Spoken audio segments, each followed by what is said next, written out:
Hello and welcome to week 3 of the Free Motion Challenge Quilting Along Dot to Dot Quilting. We're almost halfway through this 6-week free video series where I'm showing you how to use my dot to dot quilting technique to create some intricate looking designs with little to no marking. This week, my challenge for you is to quilt the diamond design or variations in bigger blocks in the background areas of your quilt. So far, we've been practicing on a lot smaller blocks, which is great when we're learning the design, but now we're really going to get used to quilting those longer, straight-ish lines. I'm going to show you some fun variations, then I'm also going to show you how to use the diamond design to frame your blocks. That's right, we're connecting the dots outside the blocks. Now, I call this design procrastination because you don't actually finish a diamond until you've started all of them. And it looks so complex, but it's just the same steps over and over. The tricky thing is to not get lost as you're going. Let me show you what I mean. I'm going to quilt the same diamond design that we've already learned, but I'm going to stop at the third line. Normally I would move on and finish up my design, but I'm going to stop and start my next step. And what I'm going to do is just echo the sides of my square, again stopping on the third line.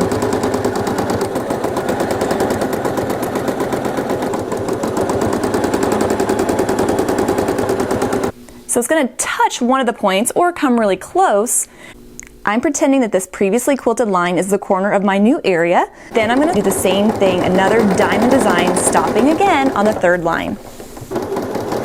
And then touching the next corner, not touching the next.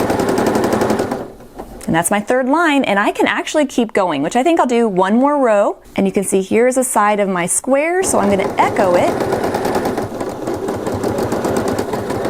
So when I decide that I'm finished, I'm ready to be done, that's when I'm going to start closing off the designs I've just quilted. So this is my square. I'm going to go ahead and finish that fourth line. My next one is going to go here because it's going to finish off this part of my diamond design. My next line is going to go here. So I have touch, touch. And my last and final line is going to go all the way to my starting point. Now, I wouldn't normally turn the quilt around as much, but I really wanted you to see where I was going. And there you have this design like this. Now, if that seems a little confusing, don't worry. You can download the quilting diagrams, which will spell it out for you step by step. This variation is a double diamond. It's so nice, we're going to quilt it twice. This design is perfect for highlighting something in the middle of the fabric that you really want to show off. I'm not worrying about where these points will end up. It's going to look fine even if it's not perfectly symmetrical. The thought of just eyeballing it makes you a little nervous. You could use your basic 8 stencil to mark out those points.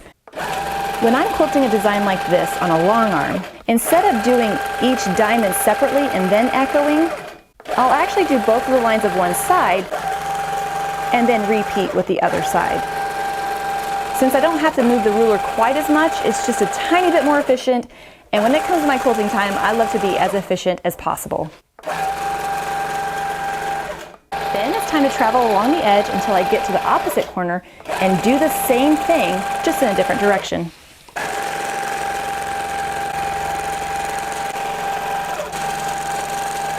Now this might be me showing off just a little bit, but when I close off this area and before I finish this line, I can fill inside of it with a different filler, like a swirl or something like that.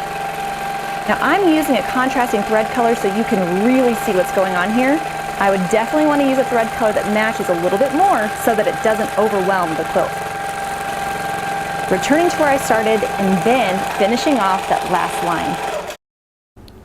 Now this is a fun variation because I'm using the quilting to create 2 triangles in which I quilt the diamond design.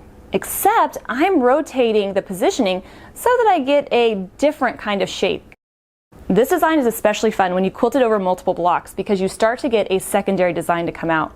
I'm going to pretend like I have a line connecting the opposite corners, and I'm going to fill in that imaginary triangle, and you can add as many echo lines as you'd like. I could stop here, but I think I'm going to add a couple more. The main thing is I want to end up at my starting point, because from there I'm going to quilt a line to the other side. Now if you're using a ruler that's not quite long enough for the line, I'm just going to kind of eyeball it. I'll get about halfway and then I'll reposition the ruler and I'll end up with a straight-ish kind of line.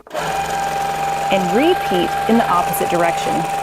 This is a design that looks best in bigger blocks that are repeating throughout the quilt.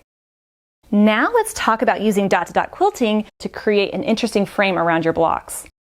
After I've quilted my block, I pick 2 opposite corners for the lines to touch, and then 2 opposite corners for them to extend past. What's great about this is you can add as many echo lines as you'd like, especially if you have a lot of negative space around the block. Here I've quilted just a basic square, and I'm going to do the diamond design that we learned back in week 1. Now I'm going to connect the dots outside of my block to extend this into the background. I'm going to pick 2 points that are going to touch and 2 points to not touch beyond my block, about a ½ inch or so. And I'm going to quilt to that point. So not touching, and then I'm going to go to where I'm touching that corner. This is a different take on your regular echoing. It's definitely going to draw more attention to it, and it kind of helps give it a different shape. But if this was our piece, this is really going to bring the quilting outside the block and give it a different shape. And I could even do it a couple more times, depending how much space I have and how much emphasis I'm really wanting to put on that area. Okay, so now you have your challenge, you have some design ideas, go ahead and try out a few of them, and if you want, you can even try doing a little bit of echoing outside of it. Now at the very end of the challenge, I'll give you the rest of the instructions on filling in your quilt, but if you're anxious to get started, after you're done quilting your blocks, you can quilt along your drawn lines.